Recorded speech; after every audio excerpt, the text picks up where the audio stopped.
El contenido esta semana se titula Conflictos socioambientales en el desarrollo sostenible.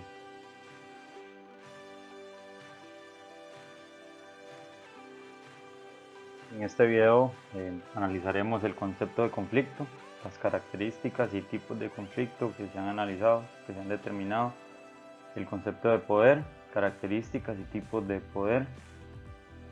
También veremos analizaremos la conflictividad que se pueda dar en el mismo concepto de desarrollo sostenible y por qué plasmar en la realidad un proceso de desarrollo sostenible implica toda una conflictividad a la que hay que estar preparado como profesionales en desarrollo sostenible y que es parte normal del proceso, por lo que no hay que tenerle temor. Y veremos dos enfoques en el análisis del conflicto, como son la resolución alternativa de conflictos y la transformación de conflictos.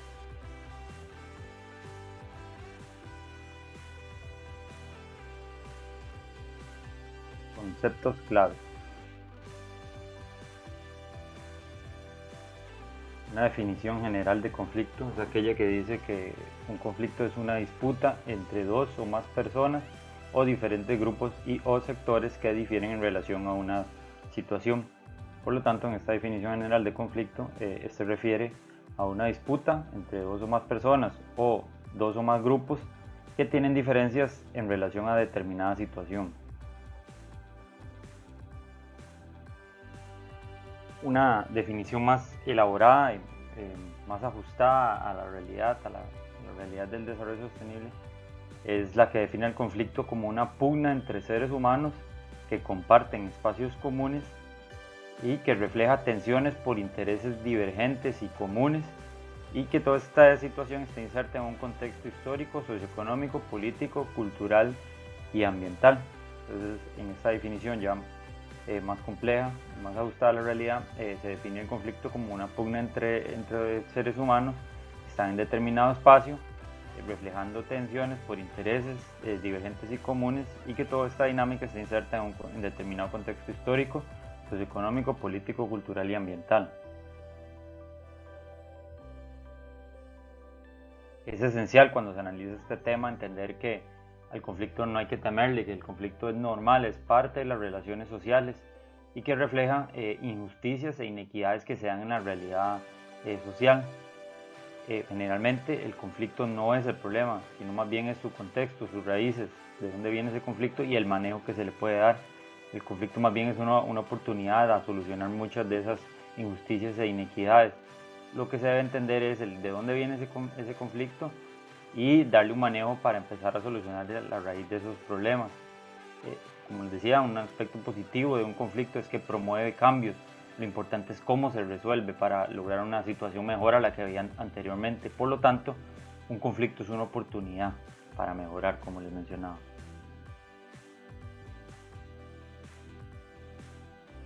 Los conflictos se pueden calificar en manifiestos y latentes.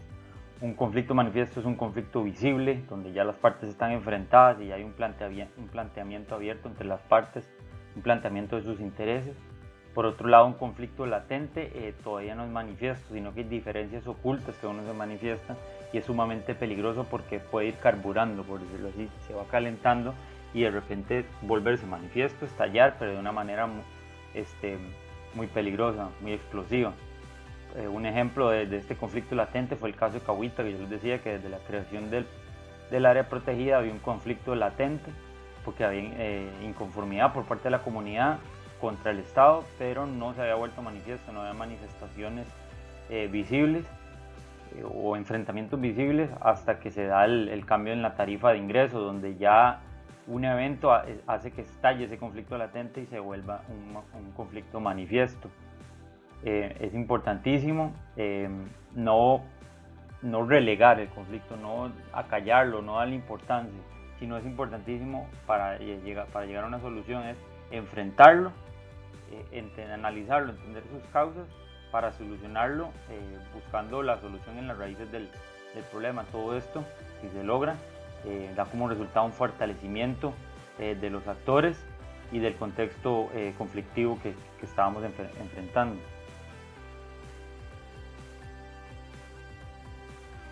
Para lograr una solución a un conflicto, es esencial hacer un buen análisis, un buen examen del conflicto y entender qué hay detrás del conflicto. Entender el contexto estructural, es decir, de dónde vienen las raíces de ese conflicto en el largo y mediano plazo, y también el contexto coyuntural, que es el inmediato, el de corto plazo, el momento que está viviendo, que da como resultado de esa conflictividad. También es muy importante entender que en un conflicto generalmente no es una posición antagónica de A contra B, sino que generalmente hay necesidades e intereses particulares de diversos actores que se mezclan, por lo que no se puede ver simplemente como un enfrentamiento de A contra B. Además de que no es algo estático, no se puede ver como ese conflicto A contra B en este momento, sino que generalmente es un proceso donde incluso los intereses y los actores pueden cambiar. También esa diversidad de intereses y actores tienen una diversidad de opiniones que también es un proceso que puede ir cambiando y pueden cambiar posiciones, pueden cambiar de opiniones. Entonces es importantísimo entender esto. Además, un conflicto genera todo un combinado de sentimientos y emociones, por lo que un conflicto hay que tenerle mucho cuidado y enfrentarlo, no acallarlo, como les decía. Y entender que no es solo la parte lógica, sino que también hay sentimientos y emociones detrás. También les mencionaba que es importantísimo entender que el conflicto no es negativo, sino con un buen manejo se puede volver una importante oportunidad para mejorar la situación de, por ejemplo, de sectores sociales más desfavorecidos o de un determinado contexto ambiental negativo, buscarle la solución. Entonces se debe entender que detrás de un conflicto hay oportunidad, y finalmente es esencial entender que detrás de un conflicto hay relaciones de poder, diferentes actores con diferentes cuotas de poder o capacidades de influenciar la situación, que se refiere a esas cuotas de poder. Entonces hay relaciones de poder con diferentes actores con diferente capacidad de influenciar la situación dependiendo de su poder. El poder se puede definir desde la perspectiva del sociólogo Max Weber como cada oportunidad o posibilidad existente en una relación social que permita a un individuo cumplir su propia voluntad. Es decir, el poder refiere a esa posibilidad de que un actor social le permite cumplir con su propia voluntad a costa de otros que tienen menor capacidad, menor posibilidad de cumplir su propia voluntad en esa relación social. Por otro lado, Foucault también analizó en profundidad el tema del poder, y él analizaba que hay un poder coactivo y un poder hegemónico. El poder coactivo es el poder, la capacidad de influenciar o de generar cambios de manera manifiesta, o sea, tener la capacidad de ejercer el poder de manera manifiesta. Y por otro lado está el poder hegemónico, que es un poder que es más allá de la manifestación física del poder, por ejemplo, sino que se basa en en unas creencias y el conocimiento, por lo que es mucho más difícil de verlo, por decirlo así, de ver ese poder hegemónico, y ese es el poder que causa un mayor impacto. Por ejemplo, el creer que las clases más populares son así porque han hecho un menor esfuerzo que las otras clases, y hay todo un sistema de creencias en base al esfuerzo que borra todo el análisis estructural de por qué hay gente con menores ingresos, etcétera. Entonces ahí en esas creencias hay todo un poder hegemónico de entendimiento de la realidad que invisibiliza otras realidades. Mientras que un poder coactivo, por ejemplo, es cuando hay una manifestación y entonces los grupos más poderosos manifiestamente acallan a los grupos que están reclamando mayor participación en la ciudadanía. Entonces se les acalla por medio de acciones violentas. Es una manifestación de un poder coactivo.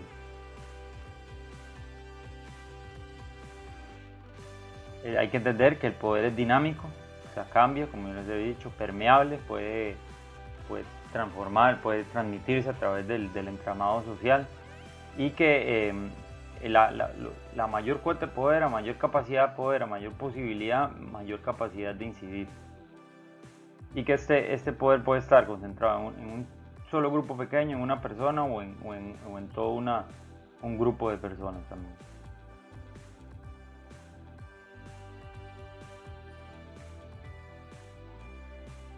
¿Por qué el desarrollo sostenible puede ser conflictivo? Bueno, desde su propia definición, como lo veremos, es un concepto que llama a la conflictividad. El desarrollo sostenible se entiende como un proceso de desarrollo social y económico que se sustenta en el manejo y la conservación de los recursos naturales con equidad social y respeto a la diversidad cultural, que fortalece la participación ciudadana y garantiza la calidad de vida de las generaciones presentes y futuras. Por lo que vemos que el desarrollo sostenible tiene diferentes ejes, pero cada uno de estos ejes a la hora de plasmarlo en la realidad se vuelven temas sumamente conflictivos. Por ejemplo, el solo hecho de definir qué es desarrollo ya llama una conflictividad. Decíamos en clase que generalmente se entiende que desarrollo es solo crecimiento económico, entonces ya es una definición, si lo agarramos desde ahí, es una definición que favorece a los grupos económicos más fuertes. Después también es definir qué medios se van a buscar para lograr un desarrollo, ya llama conflictividad. Decíamos que generalmente herederos del keynesianismo buscan el medio que sea el Estado, entonces muchas veces causa opresión del Estado, o otros, desde el neoliberalismo se llama un desarrollo desde el sector empresarial, ¿verdad? Entonces también ya los sectores empresariales ejercen el poder para mantener sus intereses, definiendo desarrollo desde ahí. También llama conflictividad qué conservar, qué manejar y cómo se va a hacer, ¿verdad? Decíamos que en un inicio esa definición de qué conservar y qué manejar y cómo se hacía desde el Estado, ¿verdad? Entonces nuevamente se le daba gran cuota de poder al Estado, mientras que las comunidades quedaban excluidas. También es conflictivo qué es equidad social y cómo se logra, ¿verdad? Por ejemplo, grupos poderosos económicos relegan en la discusión mundial o en la discusión política el tema de equidad social, ¿verdad? Porque eso implica una redistribución de ingresos. También algo tan simple como qué es cultura y quiénes son cultura, ¿verdad? Y cómo promover el respeto de esa cultura. Entonces, por ejemplo, en países centroamericanos está totalmente invisibilizado las comunidades indígenas, aunque son mayoría, y no se considera sus tradiciones como cultura. Entonces también en ese tema es importantísimo definir qué es cultura y quiénes son los que se deben, por quiénes se debe velar el respeto de esa parte cultural. También la participación ciudadana es un tema conflictivo. ¿Quiénes son ciudadanos, por ejemplo? Lo veíamos en la definición de ciudadanía, que ya es conflictivo, que hay diferencias en si considerar un migrante o no ciudadano. ¿Quiénes pueden participar? Un representante, participa una comunidad directamente, participa a nivel regional, es un representante elegido en el poder legislativo, etcétera, ¿verdad? Entonces ahí ya hay diversos temas de participación que llaman a la conflictividad. También qué es calidad de vida, eso lo habíamos relacionado con el concepto de desarrollo, ¿verdad? Si es solo la parte económica, también es importante la parte de salud, de educación, etcétera. Y después el tema de la definición clásica de desarrollo sostenible, que digamos que es respetar las generaciones futuras, ¿verdad? Entonces, ¿por qué tomar en cuenta a personas que no han nacido, ¿verdad? Incluso académicos se han cuestionado en sus definiciones económicas de que no es importante tomar en cuenta a largo plazo, porque no hay que tomar en cuenta personas que no han nacido. Pues, ¿quiénes son esas personas? ¿Qué intereses tienen? Etcétera.